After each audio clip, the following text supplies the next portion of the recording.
Assalamualaikum warahmatullahi wabarakatuh. Good morning everyone. How are you today? Good, Alhamdulillah. Today we will discuss about changing language for learning vocabulary. So, before I explain about changing language, di sini apakah sudah ada yang tahu apa itu tentang changing language? Apa? Silahkan bisa dicoba. Jika tidak ada, mari kita mulai dari definisinya dulu ya. Sini ada definisinya. Changing language. Changing itu bisa ada yang mengartikan dengan menggabungkan item terpisah dari informasi ke unit besar ataupun potongan, kemudian mengingat potongan informasi dari item individual. Atau seperti yang diutarakan oleh George pada tahun 1956, changing learning adalah perangkat memori yang kuat yang sangat meningkatkan jumlah informasi yang dapat diandalkan dalam memori jangka pendek. Jadi, berhubungan sekali dengan ingatan kita, mengingat. Nah, changing dalam mempelajari bahasa baru, kita kan pasti akan belajar tentang frasa, tata bahasa, kosakata, ataupun lain-lain yang akan membantu kita dalam membangun kalimat yang lebih kompleks.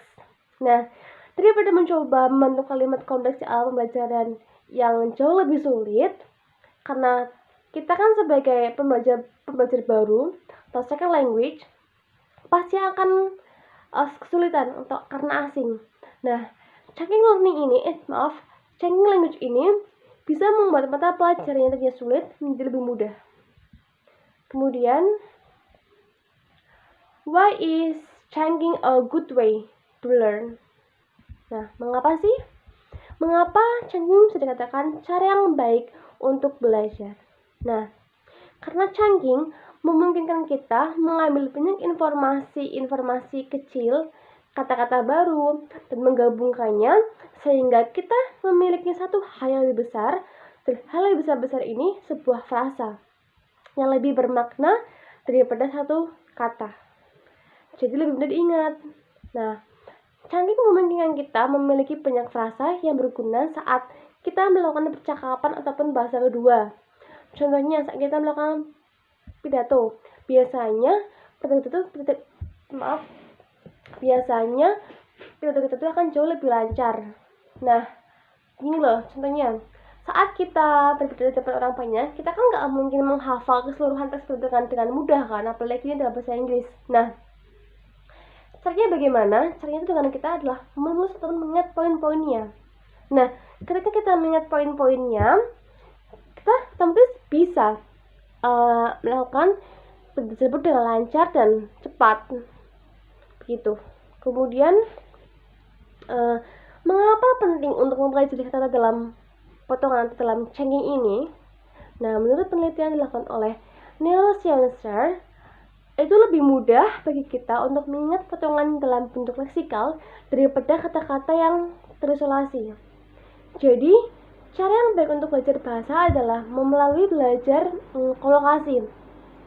Ketika seorang pelajar menemukan kata yang baru, mereka harus tahu kata-kata yang berkolokasi dengan kata baru itu. Dengan cara itu, mudah untuk mengingat kata dan juga menggunakannya secara efektif dalam situasi komunikasi yang berbeda. Nah, kemudian jenis metode changing. Nah, untuk metode changing ini tuh ada dua jenis. Yang pertama, pattern changing. This is type of changing method. In this method is the guess to do to remember something because there is pattern to follow. Maksudnya apa sih? Nah, yang pertama itu adalah pola changing dikatakannya. Nah, menurut saya jenis ini tuh paling mudah dilakukan untuk mengingat sesuatu karena ada pola atau apa yang harus diikuti. Semisal, contoh dari pattern changing ini ya. Nah, kita akan mengingat sebuah warna, kayak misalnya pelangi ya, color of rainbow.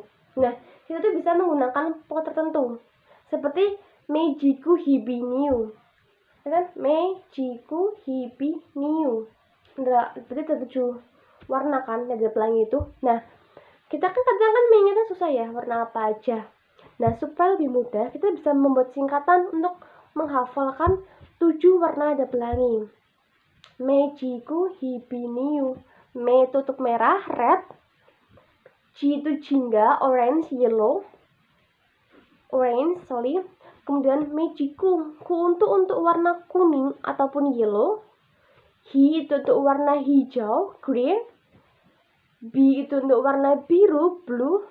Dan ni untuk warna nila. Dan terakhir itu untuk warna ungu atau purple. Nah, seperti itu. Nah, untuk yang kedua adalah jenis categorical changing. This changing method can be done by student or adult which involve a lot of information or material be group. Jadi, pemeriksaan itu bisa dilakukan oleh siswa ataupun orang dewasa yang melibatkan banyak informasi ataupun materi yang untuk dikelompokkan. Misal, untuk mengelompokkan hewan. Hewan itu kan ada macam-macam ya. Ada mamalia, kemudian ada herbivora atau carnivore. Nah, kita bisa untuk mengelompokkan dengan menggunakan pengelompokan itu. Misal, untuk misalnya animal yang pemakan daging. Ada yang memakan daging itu kan kita bisa mengelompokkannya loh.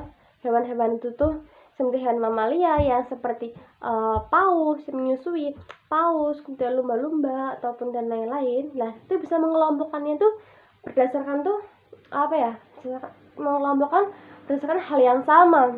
Seperti itu, kayak misalnya hewan karnivora sendiri, herbivore sendiri, terus ada hewan ovipar ataupun yang vivipar. Nah, jadi lebih mengutamakan ke pengelompokannya. Semisal pengelompokan buah seperti itu. Nah, terus kapan menggunakan changing? Nah, kita bisa menggunakan changing setiap kali kita membaca ataupun mendengar sesuatu di bahasa asing. Kita tuh bisa semisal kita belajar, mau ujian, mau ulangan, mau belajar bahasa asing, kita bisa menggunakan changing dengan cara meringkas. Kita mengambil poin-poinnya, kemudian kita kan nggak mungkin hafal semua kan, nggak mungkin kita menghafal semua materi dalam satu singkat, apalagi itu kan dalam bahasa Inggris. Nah, kita bisa membuat ringkasnya itu untuk mempermudah kita dalam belajar bahasa Inggris ini, seperti itu. Nah, oke. Terima kasih, kelebihnya mohon maaf. Wassalamualaikum warahmatullahi wabarakatuh.